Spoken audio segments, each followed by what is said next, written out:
Assalamualaikum warahmatullahi wabarakatuh. Alhamdulillah, alhamdulillahilladzi hadana li hada wa ma kunna linahtadiya an hadanallah. Asyhadu alla ilaha illallah wa asyhadu anna Muhammadan abduhu wa rasuluh amma ba'du. Sebelumnya yang saya hormati Ibu Dr. Andes Eka Sri Rahayu, Magister Pendidikan selaku dosen pengampu mata kuliah Manajemen dan Kependidikan, serta rekan-rekan yang saya cintai dan saya banggakan. Pertama-tama, marilah kita panjatkan rasa puji dan puji syukur atas kehadirat Allah Subhanahu wa Ta'ala, yang mana berkat beliaulah kita dapat berkumpul di sini dalam keadaan sehat walafiat. Kedua kalinya, salawat serta salam tetap tercurahkan kepada junjungan kita, Nabi besar Muhammad SAW, yang mana berkat beliaulah kita dapat membedakan mana jalannya hak dan mana jalannya batil, yakni adinul Islam. Sebelumnya, saya akan berpresentasi tentang identifikasi dan analisis risiko pada Rumah Sakit Paru Manguharjo Madiun. Sebelum saya mulai, saya perkenalan terlebih dahulu. Saya Nuka Dewi Ningrum dengan NIM 231111013, Program Studi Ilmu Gizi Fakultas Kesehatan, Universitas Muhammadiyah Ngersek. Sebelum saya mempresentasikan, alangkah baiknya saya membacakan poin-poinnya terlebih dahulu. Untuk poin yang pertama, saya akan membacakan contoh studi kasus, yang kedua unit atau lokasi, yang ketiga resiko, yang keempat sebab resiko, yang kelima dampak, dan yang keenam indikator dan kemungkinan. Sebelumnya saya akan memberitahu tentang penilaian resiko. Penilaian resiko adalah kegiatan penilaian atas kemungkinan kejadian yang mengancam pencapaian tujuan dan sasaran instansi pemerintah. Kegiatan penilaian resiko dilaksanakan melalui proses identifikasi dan analisis resiko, guna menghasilkan output yang bermanfaat untuk pengambilan keputusan manajemen. Eh, Pengambilan risiko bisa dilakukan bertujuan untuk mengidentifikasi dan menguraikan seluruh risiko potensial, memeringkat risiko teridentifikasi berdasarkan level keutamaan prioritas agar dapat dikelola secara efektif. Sebelumnya saya akan membacakan dimensi pengukuran dampak risiko. Rating yang kelima yaitu kategori luar biasa, artinya mengancam organisasi secara keseluruhan. Rating keempat kategori besar yaitu mengancam program yang terkait. Rating yang ketiga sedang yaitu mengancam sebagian program.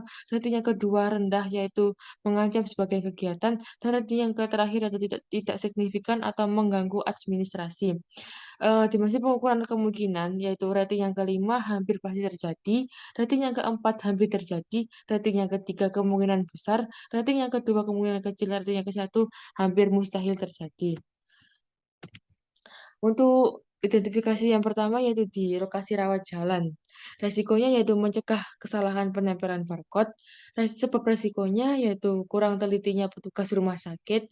Dampaknya yaitu cedera pasien dan komplain pasien atau keluarga pasien. Indikatornya yaitu saya memberikan rating 5, artinya luar biasa, mengancam organisasi secara keseluruhan, dan yang kemungkinannya terjadi yaitu 4. Untuk kasus ini dapat ditindaklanjuti yaitu mengupayakan pengecekan penempelan barcode dengan teliti dan benar, serta sering mengkoreksi dengan teliti.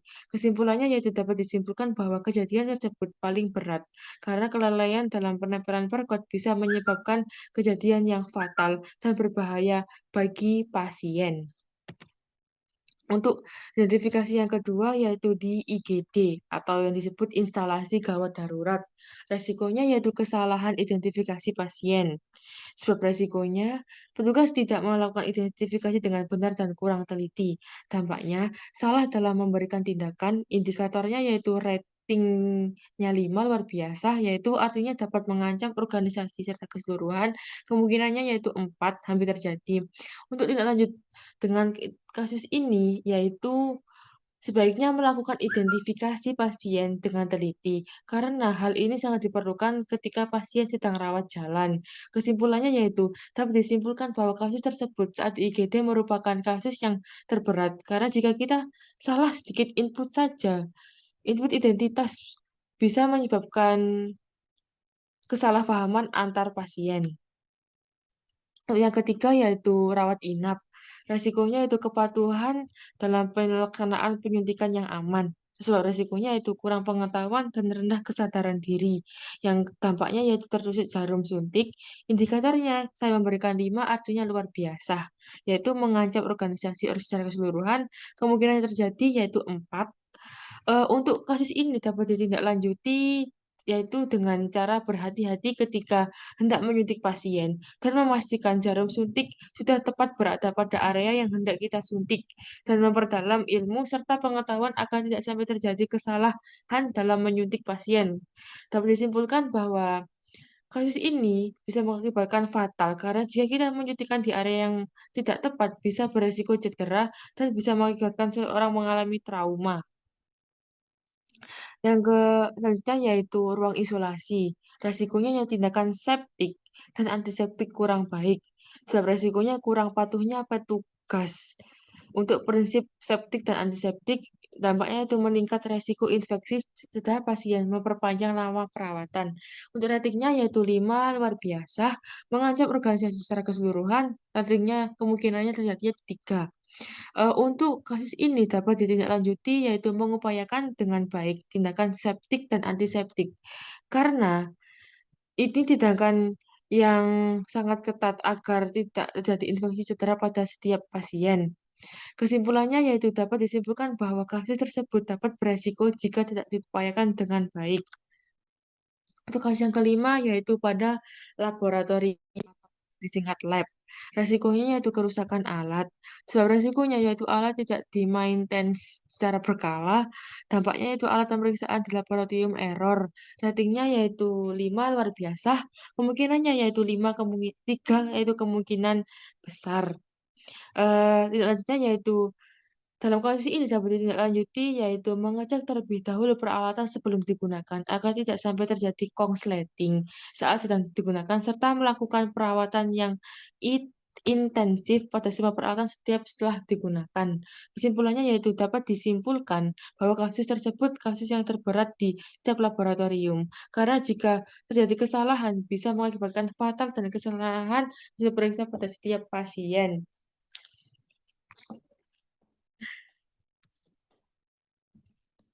Eh, yang keenam yaitu farmasi. Eh, Farmasi ini beresiko yaitu kesalahan pemberian obat. Sebab resikonya yaitu identifikasi pasien kurang tepat. Dampaknya yaitu pasien mendapatkan obat atau dosis yang salah, timbul efek samping obat. Indikatornya yaitu saya memberikan 5 yang artinya luar biasa. Maaf ini tipe. Yang kemungkinan terjadi yaitu 4 hampir terjadi. Untuk kasus ini dapat ditindaklanjuti dengan kita itu seharusnya mengecek terlebih dahulu apa kendala yang dialami pasien agar kita tahu dan berhati-hati dalam pemilihan obat agar tidak sampai mengalami kayak kesalahan dosis. Contohnya itu kayak dosisnya terlalu rendah atau terlalu tinggi, karena itu bisa menyebabkan efek yang sampingnya tidak baik bagi pasien. Dan kesimpulannya yaitu dapat disimpulkan bahwa kasus tersebut kasus yang terberat di farmasi karena jika tidak teliti dalam memberikan obat kepada pasien dapat mengakibatkan efek samping dan beresiko yang fatal pada setiap pasien. Untuk resiko yang ketujuh yaitu pada instalasi gizi. Resikonya yaitu kesalahan pemberian makanan pada pasien. Sebab resikonya yaitu identifikasi pasien kurang tepat secara kontrol. Dampaknya yaitu sajian tidak sesuai pesanan atau kok pasien bisa komplain. Ratingnya yaitu 5 yaitu luar biasa, mengancam organisasi secara keseluruhan. Kemungkinan 4 terjadi yaitu 4 hampir terjadi. Selanjutnya yaitu kita tuh bisa mengecek terlebih dahulu apa kendala yang dialami pasien dan mengecek apa yang dipesan sesuai pasien.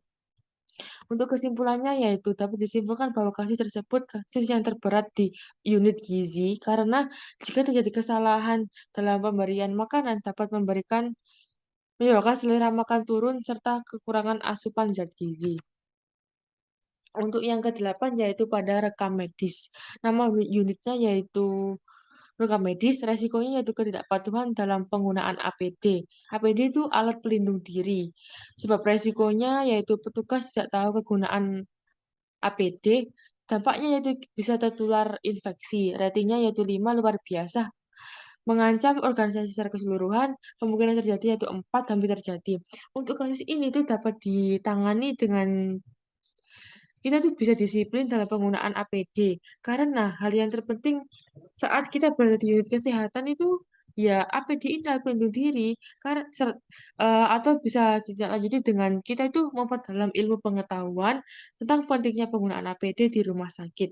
Kesimpulannya itu dapat disimpulkan bahwa kasus ini yang terberat di unit rekam medis karena jika kita tidak menggunakan alat pelindung diri bisa membahayakan pasien serta sendiri diri sendiri terkait dengan tertularnya infeksi.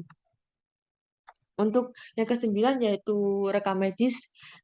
Rekam medis ini resikonya yaitu kesalahan dalam input data identitas pasien. Sebab resikonya yaitu ketidaktelitian petugas dalam memasukkan